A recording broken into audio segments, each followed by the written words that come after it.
Salut à tous. Alors j'avais promis de reparler de la question des objectifs et de la planification sur Pro Cycling Manager 2021. Ça va être dans cette vidéo où je vais d'abord vous montrer un petit peu ce que j'ai compris par rapport au barème de chaque chose. En gros, quelles sont les conséquences de nos prises de décision. Et puis après, on verra quelques exemples avant d'évoquer un point un petit peu pénible. Alors les barèmes, c'est très simple. C'est-à-dire qu'en fait, quand vous avez une semaine, on va dire, de tour, World Tour, alors après, attention, ça marche aussi sur une semaine de tour, genre tour d'Arabie Saoudite, ce que vous voulez, machin. Du moment que vous avez, on va dire, 7 ou 8 jours de course sur un tour, eh bien, 14 à 15 points de fatigue vont venir comme ça s'ajouter pour le joueur humain, bien sûr, parce qu'on verra que pour l'IA, c'est peut-être un petit peu différent. Autre exemple, le grand tour. Vous avez un grand tour qui va, lui, évidemment, comporter 3 semaines de course. Vous allez avoir, en fait, grosso modo, à chaque fois, 13, 14, 15 points qui sont ajoutés à la fatigue par semaine, ce qui va vous faire un total qui va osciller, ça dépend des cas un petit peu, j'ai vu entre 40 et 45 points de fatigue, ce qui commence à être beaucoup en fait. On va en parler juste après. Ensuite, autre exemple, vous voyez ici c'est Conrad qui va grimper de 24 à 67. C'est-à-dire lui il a fait plus 43 sur un Tour de France. On est dans la même fourchette, je l'ai vu sur plein d'exemples, donc je suis un petit peu sûr de moi. La semaine de coupure, vous savez, c'est la zone rouge dans les objectifs. Là, vous pouvez placer une zone de coupure un peu quand vous voulez, et puis vous retrouvez ça aussi dans l'onglet de planification. Elle va effacer autour de 40 points environ de fatigue. Alors vous voyez ici par exemple Almeida qui va effacer 37 points de fatigue, par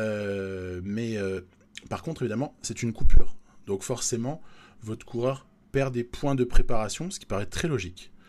Pas de problème. Moins 8 à 9 points de préparation. Et quel est l'impact de la fatigue ? En fait, je vous ai mis une petite formule, mais sinon, elle se résume très facilement. À chaque fois que vous avez une tranche de 3 points de fatigue, à partir de 30, vous perdez un différentiel de 1 point de forme par rapport à votre niveau de préparation. Voilà. Ça veut dire que si vous voyez sur les Strade Bianche Primoz Roglic qui est complètement à la rue alors qu'il reste plus de 60 bornes jusqu'à la fin, en fait c'est pas du tout que le jeu ne marche pas, c'est juste qu'il a été très très mal préparé et qu'il est dans un moment où la fatigue l'a énormément impacté, ce qui fait que son niveau de forme il est exécrable. Voilà. Donc c'est un petit exemple pris au hasard dans une carrière Bora où je me suis un petit peu amusé à sentir un peu les choses. Autre petit exemple, vous voyez ici, 56, 49, vous êtes sur un grand tour, forcément, et là vous avez carrément une fatigue qui va monter à 94, ce qui fait que le coureur, il va descendre jusqu'à 79 points de forme. Alors là, on est dans un cas catastrophique avec le petit Aleotti, le petit grimpeur italien. Donc voilà, la formule, je pense, elle est à peu près exacte. Après, il peut y avoir à un près, ça peut varier, mais voilà. Je rappelle quelques principes aussi. On avait pour habitude de fixer des objectifs, et puis en fait, il y avait comme ça un pic de forme qui se construisait. Alors, on voit ici par exemple à Philippe, objectif Amstel Gold Race. Et puis en fait, votre objectif, il était synonyme comme ça de construction de pic de forme en vue de l'objectif considéré. Et ce pic de forme, il se construit, j'ai l'impression, toujours de la même façon. La seule différence, au final, c'est que vous ne pouvez pas vous-même maîtriser la courbe de forme et de préparation. Elle vous échappe, mais c'est bel et bien une période de 8 semaines, soit 56 jours, qui va finalement servir à élaborer ce pic.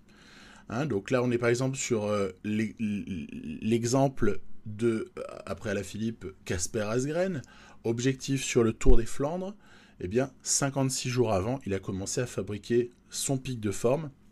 Après, si vous lui mettez suffisamment de jours de course, il aura son pic dans les bons temps. Si vous ne lui en mettez pas suffisamment, il ne l'aura pas ainsi, puisque la jauge, elle va se remplir pendant les 56 jours, maximum en tout cas. Ça peut être un petit peu moins, on va l'évoquer juste après. Elle se remplit jusqu'à 100 points, et à 100,0, le pic de forme se déclenche. Et le barème, en fait, je pense qu'il est inchangé par rapport à ce qu'on avait précédemment, à savoir que le jour de course vaut toujours 3 points, le jour de stage 2 points, et le jour d'entraînement, ben ça dépend du niveau de forme en fait. C'est-à-dire que vous êtes entre 0,6 et 1,5. À l'image, là, le 11 avril, c'est-à-dire petite semaine avant l'Amstel Gold Race, vous voyez que Alaphilippe, il va avoir son pic dans les temps. Ce qui veut dire que le modèle que j'ai proposé pour Alaphilippe, il permet d'avoir votre pic de forme dans les temps pour les Ardennaises, tout en ayant quand même ménagé quelques plages à des petites zones à 95 dans ce qui précédait. L'objectif 1 et donc son pic de forme, c'est pas la question fondamentale sur PCM 2021 pour moi, c'est plutôt comment est-ce qu'on doit s'organiser sur le deuxième, voire le troisième pic. Ça, c'est une très très grosse question, et honnêtement, je trouve qu'elle est assez dure à trancher. Où dois-je placer mon deuxième objectif si je veux qu'il ait le temps de laisser place à la formation d'un pic de forme? Déjà, petite remarque, ce n'est pas comme cela que vous aurez un montage parfait. Ici, on était avec Bourkman et un enchaînement Giro, Tour de France, Vuelta. Ça, je vous dis bonne chance en fait. Bonne chance pour arriver à le réaliser. Il vaut mieux des montages plus raisonnables comme Kelderman à l'instant, qui vient de s'afficher, c'est-à-dire en laissant suffisamment d'espacement. En gros, je dirais minimum 10 semaines. D'accord ? Mais 11, c'est mieux. D'écart entre deux objectifs. J'ai joué un petit peu, j'ai un peu tâtonné. Je vais vous présenter quelques petits exemples qui ressortent de mes petites recherches et de mes petites réflexions. Alors, avec Bora Hansgrohe, toujours, donc sur un mode carrière, voilà, j'avais envie de jouer un Tour de France. Je ne sais même pas si je le ferai du coup, parce que quand vous allez voir ce que j'ai découvert en fin d'épisode, ça donne limite pas forcément envie. Alors, Bourkman, donc, vous voyez, l'exemple typique d'un montage qui honnêtement ne tient pas la route. Hein, je préfère le dire. Je lui ai baissé dans des zones 95 son Giro. Mais ça, on va voir juste après. Vous avez votre début de saison où tout se passe très bien. Vous faites exprès de faire en sorte qu'à partir du 12 mars, il y ait très peu de jours de course. On va l'aborder. Avant, vous pouvez lui mettre ce que vous voulez. Mais par contre, vous voyez, Itzulia, on lui a mis quoi ? Pays Basque, Tour des Alpes. Et ça va vous garantir un pic parfait pour le Giro. Mais c'est un premier pic, hein. On est d'accord ? Toute la question, après, ça va être juguler la fatigue du Giro. Vous voyez que déjà là, ça souffre pas mal. Il faut prévoir une coupure juste derrière. Mais par contre, qu'est-ce qui va être le problème principal ? C'est la reconstitution d'un pic de forme pour le Tour de France, sachant que le Giro et le Tour de France ne sont pas assez espacés pour laisser suffisamment de temps au coureur pour échafauder son futur pic. Dans ce cas précis de Emmanuel Bourkman, en fait, je me suis amusé à faire Giro Vuelta parce que Giro Tour de France, parce que dans la réalité, il est allé sur le Giro, même s'il a abandonné à l'étape 15, et il va aller être aligné pas en leader, hein, sur le Tour de France qui démarre ce samedi. Donc, vous voyez, par exemple, j'ai réussi quand même à le remonter à 95% de forme et 16% de fatigue avant le Tour de France. Mais par contre, on est certain qu'on va terminer avec un niveau physique global exécrable, ce Tour de France. C'est-à-dire que même si on se maintient à 95, même si on monte à 99, on va avoir très certainement 20 points de malus. Vous voyez, donc on va terminer quand même aux alentours de 80. Si l'on s'amuse à vouloir faire quelque chose de plus raisonnable, on lui met certainement pas la Vuelta derrière, on lui met plutôt la Lombardie. Pour moi, les 3 grands tours la même année, dans les meilleures conditions, c'est pas pour le joueur humain. L'IA peut le faire, et on va voir pourquoi. Mais nous, on ne peut pas vraiment le faire, ou alors il faut faire un montage un peu plus raisonnable, mais pour avoir les pics, franchement, je vous dis bon courage. Je vous dis vraiment bon courage. Exemple suivant, Peter Sagan. Peter Sagan, toujours pareil, c'est un peu comme Bourkman. Sagan, il double le Giro et le Tour de France. Donc, quand vous voulez faire ça dans le jeu, c'est un peu en difficulté parce que il va sortir de son Giro littéralement épuisé et il va attaquer ensuite la préparation pour le Tour de France, mais avec très peu de marge de manœuvre si vous voulez le reposer, quoi. Donc, vous voyez, je vous ai mis tout le détail des pourcentages, alors alternativement de forme, de préparation et de fatigue. On voit que même si on a fait baisser au maximum avant le Giro, ça reste problématique la fin de Giro. Et puis ensuite, lorsqu'on se prépare au Tour de France, déjà on va être en déficit de pic de forme. C'est-à-dire que le pic de forme au Tour de France, il risque de l'avoir dans les 4-5 derniers jours, quoi, vous voyez. Donc ça risque d'être excessivement compliqué. Bon, ça c'est un peu dû au resserrement du calendrier. Je n'accuserai pas Pro Cycling Manager sur ce coup-là. Hein. Faut être honnête. Hein. C'est le calendrier en fait qui est vraiment exécrable avec l'avancement du Tour pour les JO. Là, ça fait très très très mal. Donc, mais c'est comme ça. Il faut s'habituer, puis il faut s'adapter. Fin de Tour de France à 65% de fatigue très probable, 15% de malus, c'est-à-dire que le mec finit à 15% de fatigue, il va finir à 80. Donc c'est quand même la cata. Mais bon, après tout, vous allez me dire, ça peut se jouer. Ça peut se jouer d'autant plus s'il y a subi les mêmes contraintes. On est d'accord ? On va y venir.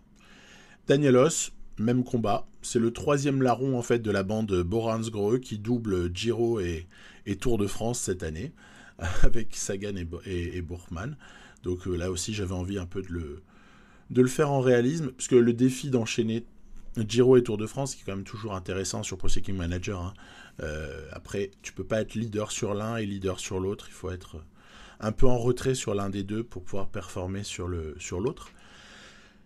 Toujours est-il que, si on s'intéresse là, alors, autre exemple, Kelderman.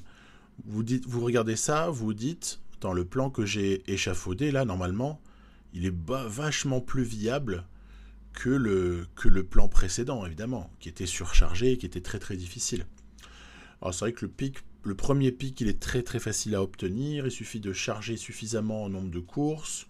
Grosso modo, Kelderman aura son pic au bon moment, ok. Peut même l'avoir en Catalogne, vous retrouvez toujours les mêmes règles que je vous exposais en début de vidéo, à savoir plus 14 ou plus 15 de fatigue pour Paris-Nice, même chose pour Catalogne.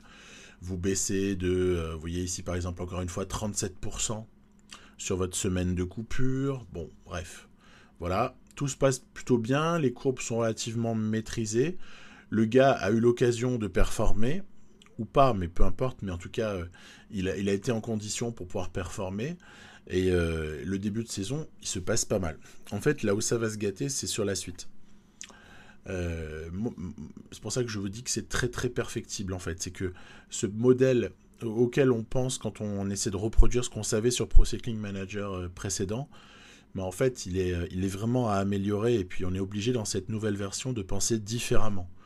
Ce sera de ça que je parlerai dans le futur, la nouvelle manière de penser le truc, parce qu'en fait si on pense comme avant, on court à la catastrophe totale. Regardez-moi ça. Mauvaise planification, puisque vous avez les championnats nationaux là, des Pays-Bas, où le mec est déjà à 40%, c'est en bas à droite, 40% de fatigue. Ce qui veut dire que, déjà, au lieu de 99%, il est à 96 seulement. Et puis, vous pouvez prévoir la courbe. J'ai même pas besoin d'avancer pour savoir qu'elle va monter. Vous allez vous manger entre 40 et 45% de fatigue de plus. Et donc, vous allez avoir un type qui va se retrouver à 80-85 de fatigue à la fin du tour. Là, pour le coup, il sera inexploitable. Ça va être la Bérésina, hein, très très honnêtement. Autre exemple, du coup, c'est-à-dire que Kelderman, en l'état, c'était pas des bons objectifs, vous voyez. C'était pas bien aligné, les zones n'étaient pas bien définies. Il fallait faire autre chose, il fallait faire mieux que ça. Conrad, c'est pareil. On avait aussi des objectifs qui étaient assez éloignés. Je crois que même dans la partie, c'est rigolo, il a gagné Tirreno en simulation. Et puis après, son objectif suivant, c'est le Tour de France. Bon, alors Patrick Conrad, en fait, c'est un peu mieux géré, mais franchement, c'est une affaire de chance, parce que moi, comme je tâtonne et j'essaie d'expérimenter, j'ai pas encore la certitude de pouvoir monter des super planifications. Ça va venir à l'aide de tout ce que je raconte là.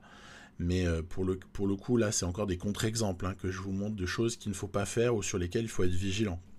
Là, on peut prévoir une fin de Tour de France à 75% et du coup de fatigue. Et du coup, vous vous retrouvez finalement à 83-84 de forme. Là encore, si l'IA est dans les mêmes conditions, ça va, honnêtement. Ça va. Mais faut pas trop compter sur la chance. Et c'est ce qu'on va regarder maintenant. Et qu'en fait, l'IA, elle va pas être logée à la même enseigne que nous. Et ça, je le savais pas et je l'ai découvert. Et c'est particulièrement intéressant. Donc, on va y passer tout de suite. Juste un mot avant de changer. Je vous avais dit que j'allais parler un petit peu sur la partie de Cunning Quickstep.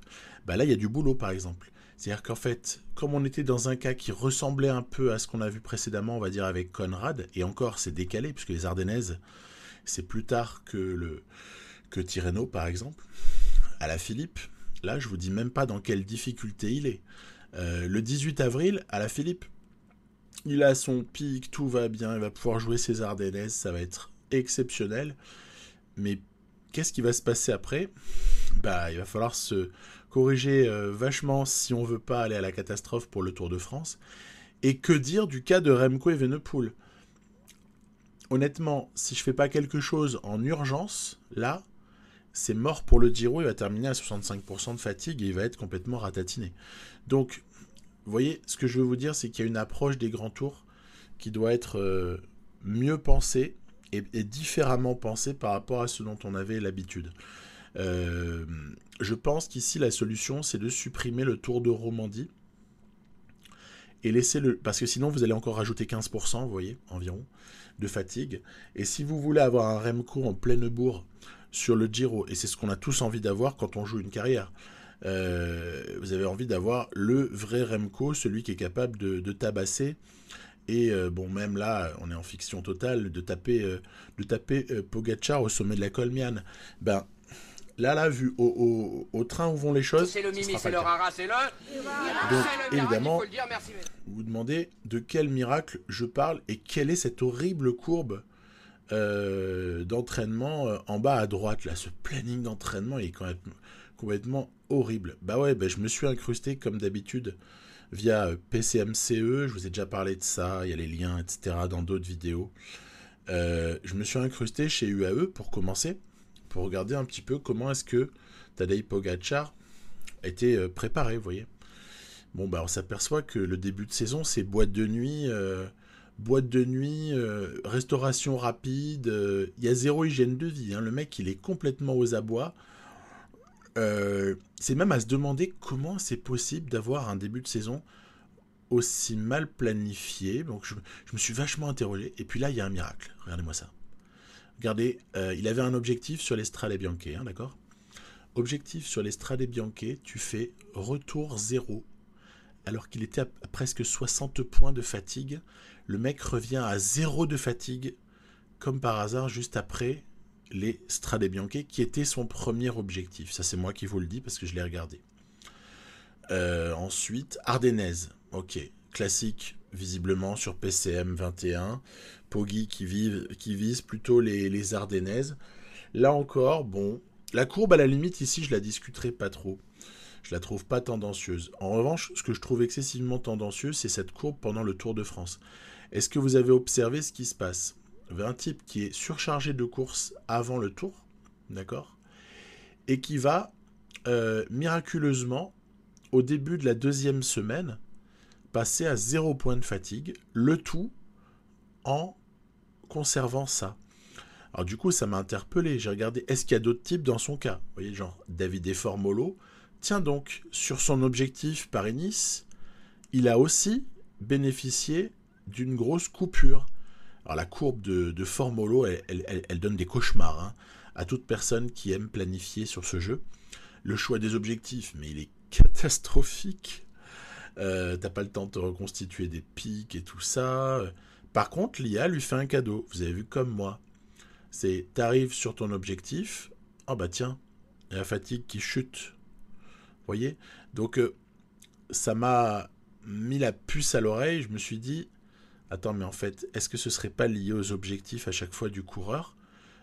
S'il est considéré comme un très bon coureur, est-ce que, à tout hasard, on ne pourrait pas se retrouver à chaque fois avec une fatigue qui est reset, quoi, si vous préférez. Elle est remise à zéro, quoi qu'il arrive, au moment de son objectif ou légèrement après, etc. Du coup, en me réincrustant via PCMCE sur une carrière Bora là, que j'évoquais précédemment, c'est par ça que le miracle continue. C'est-à-dire que vous avez Primož Roglič qui, pareil, deuxième semaine du Tour de France, le mec tombe à zéro de fatigue, il y reste quasiment jusqu'à la fin.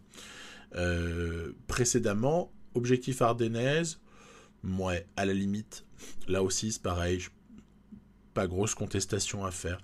Est-ce qu'il n'y aurait pas genre un tout petit test en fait dans leur algorithme qui fait que si sa fatigue est inférieure à une certaine valeur, il ne reset pas, vous voyez, ce genre de choses. En l'occurrence, Flèche Wallonne, il n'y avait pas vraiment besoin de reset particulièrement. En revanche, Strade Bianche, que je vous ai montré tout à l'heure, c'est la même partie, d'accord ? Quand Roglič était aux fraises à 64 bornes de l'arrivée en début d'épisode, là, en début de vidéo. En fait, pareil. Pour ça qu'il était à la rue. Vous avez vu ces courbes ? C'était affligeant. Le mec était à 57% de forme. Je pense que même le pire joueur PCM n'oserait pas aligner un coureur à 57%. Là, ça avait été fait. Et là, bam, de nouveau, objectif, on lui remet sa fatigue à zéro. Alors, j'ai regardé aussi pour Bernal, j'ai regardé pour tout un tas de coureurs. Je ne vais pas vous passer tout en revue. Ça m'a pris des heures et des heures. Ça m'a pris la tête. Et puis surtout, je trouvais ça d'une tristesse infinie, en fait. Parce que vous vous retrouvez avec finalement un énorme cadeau fait à l'IA. Mais en fait, on joue vraiment plus avec les mêmes règles. C'est-à-dire que on nous a parlé d'une amélioration de la préparation de l'IA sur les fins d'année. Souvenez-vous tous, on a entendu parler de ça. Et moi, je vois qu'en fait, c'est juste un reset par rapport à certains objectifs du coureur. Reset, fatigue, zéro. Donc, écoutez, j'ai pas grand-chose à ajouter, si ce n'est que je prends un Doliprane, et puis on va essayer de penser à la suite. À plus.